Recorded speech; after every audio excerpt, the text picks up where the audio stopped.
दोस्तों यह कहानी 22 जनवरी 2024 की है। दोस्तों इस कहानी की शुरुआत होती है मांड्या मानकहाली गांव में रह रही एक 28 साल की लड़की दीपिका से, जो कि शादीशुदा होने के साथ दीपिका स्कूल टीचर होने के साथ ही इंस्टाग्राम इन्फ्लुएंसर और किसी हीरोइन से कम नहीं थी। इसी वजह से सभी लोग उसकी वीडियो देखना पसंद करते थे। दीपिका के जीवन में सब कुछ अच्छा चल रहा था। दोस्तों हमने आपको शुरुआत में बताया कि दीपिका एक टीचर थी और इसकी वजह से मांड्याल जाना पड़ता था, जिसकी दूरी तकरीबन 40 किलोमीटर थी। इसीलिए उसे सुबह स्कूल के लिए जल्दी निकलना पड़ता था और घर से वह स्कूल के लिए बस स्टैंड पर जाती और बस स्टैंड के पास से ही एक पार्किंग एरिया में अपनी स्कूटी को पार्क करने के बाद बस से ही आगे का सफर किया करती थी। यानी कि वह बस से ही आगे स्कूल जाया करती थी। वह रोज ऐसे ही आती जाती थी। यह ऐसे ही चल रहा था दोस्तों। लेकिन दुर्भाग्य से 20 जनवरी 2024 को दीपिका की बस मिस हो जाती है। इसीलिए वह स्कूटी से ही स्कूल चली जाती है और 1:30 बजे के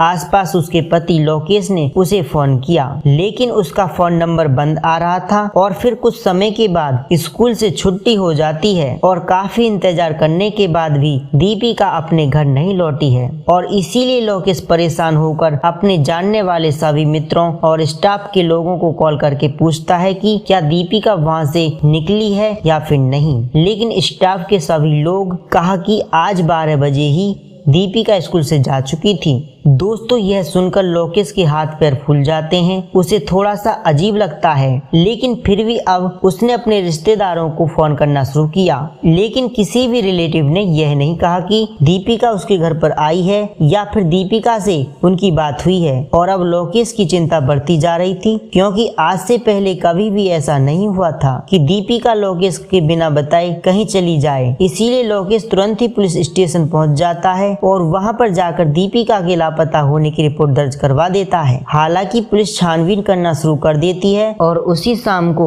दीपिका स्कूटी मयूल कोट में योग नरसिंह का मंदिर के आसपास दिखाई दी जाती है। लेकिन काफी छानबीन करने के बाद पुलिस वालों को दीपिका के बारे में कुछ पता नहीं चलता है और ऐसा ही आगे के 2-3 दिन बीत जाते हैं। लोकेश को अब ऐसा लगने लगा था कि पुलिस वाले इसको लेकर ज्यादा सीरियस नहीं है, तो स्कूटी मिलने के बाद भी भला दीपिका का कोई ढूंढ नहीं पा रहे हैं। जिसके बाद लोकेश और कुछ लोग मिलकर के जहां पर स्कूटी मिली थी वहीं के आसपास के एरिया में ढूंढना शुरू कर देते हैं, ताकि उन्हें कुछ ऐसा मिल जाए जिसके जरिए दीपिका तक पहुंच जाए। दोस्तों तभी उन्होंने देखा कि आसपास में काफी चील नजर आ रही थी। ये जैसे ही जमीन को खोजना शुरू किया जाता है, सबसे पहले एक कपड़ा दिखाई देता है। दोस्तों उस कपड़े को देखते ही लोकेश फूट फूट कर रोने लगता है, क्योंकि यह वही कपड़ा था जो दीपिका ने आखिरी वक्त पर पहना हुआ था और वह घर से स्कूल के लिए निकल पड़ी थी। दूसरी खुदाई करने के बाद एक शव निकला। उसकी पहचान कर पाना थोड़ा मुश्किल था। यह ऐसा इसलिए था क्योंकि उसकी चेहरा पहचानने लायक छोड़ा नहीं था। लेकिन लोकेश ने पहचान लिया था कि वह दीपिका है, क्योंकि उसने कपड़े को पहचान लिया था। फिर लोगों ने पुलिस को इन्फॉर्म किया और पुलिस भी जल्दी वहाँ पर पहुँच जाती है और दीपिका के शव को तुरंत पोस्टमार्टम के लिए भेज दिया जाता है। यह बताया कि 22 वर्षीय नीतीश नाम के लड़के ने दीपिका को घटना वाले दिन कॉल किया था।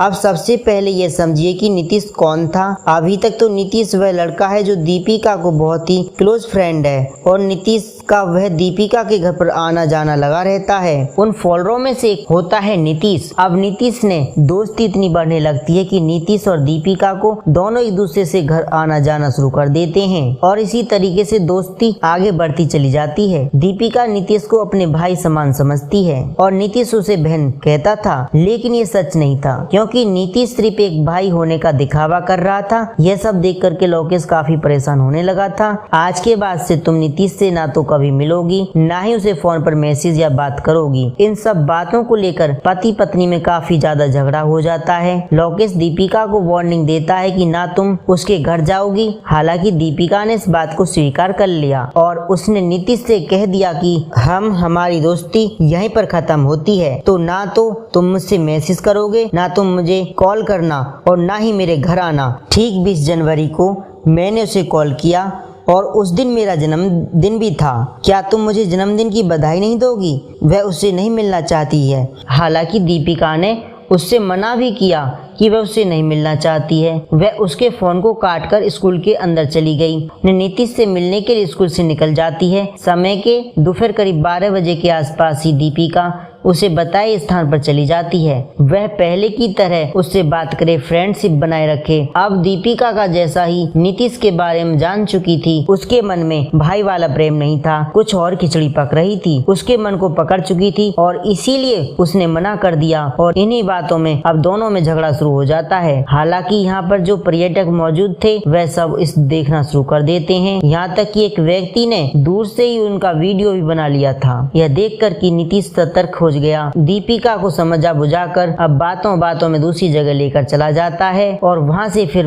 वही बात करने लगता है और सिर्फ फोर्स करने लगता है कि पहले की तरह मुझसे बातचीत करो। लेकिन एक बार फिर से दीपिका कहती है कि मेरा पति, मेरा बच्चा, सब कुछ है, तुम मेरे लिए मायने नहीं रखते हो, अब मैं तुमसे बात नहीं करूंगी और ना ही कर सकती हूँ, ये हमारी आखिरी मुलाकात है। अब इतना बोलने के बाद जब दीपिका पीछे मुड़कर आगे को चलना शुरू करती है, कभी अचानक से पीछे निकली उसने सबसे पहले तो उसका शॉल से गला घोट दिया। बेचारी दीपिका वहीं पर गिर जाती है और थोड़ी बहुत चोट लग जाती है। अब उसे जल्दी से सबसे पहले नीतीश ने एक बड़ा सा पत्थर उठाया और दीपिका के चेहरे पर मारा। अभी यह सब करने के बाद नीतीश का मन नहीं भरा तो उसने शॉल से पहले उसको ढक दिया, फिर उसके गले को दबाकर शुरू कर दिया। गला घोटकर उसकी जान ले लेता है। फिर उसको जल्दी से वहीं पर 2 फीट के तकरीबन गड्ढा खोदता है। दीपिका के शव को वहीं पर दफन कर देता है। इसके बाद नीतीश अपना स्मार्टफोन बाहर निकालता है और अपने फोन से एक वॉइस मैसेज ड्रॉप कर देता है। उस मैसेज में कुछ ऐसा उसने बोला था कि पिताजी, मुझे बहुत बड़ी गलती हो गई है, ढूंढने की कोशिश बिल्कुल मत कीजिएगा, हो सके तो मेरी बहन के लिए एक अच्छा सा दूल्हा ढूंढ लीजिए और उसकी शादी करवा दीजिएगा, शायद अब मैं कभी घर वापस नहीं लौट कर आऊंगा। इतना मैसेज पर ड्रॉप करके पहले अपने मोबाइल को बंद कर देता है और दीपिका के मोबाइल को स्विच ऑफ कर देता है और वहाँ से भाग जाता है। और ये सारी बातें खुद नीतीश ने पुलिस वालों को बताई थी। नीतीश को गिरफ्तार कर लिया जाता है। दोस्तों, यह घटना सुनाने का उद्देश्य हमारा किसी का दिल दुखाना और परेशान करना नहीं, बल्कि आपको जागरूक करना है।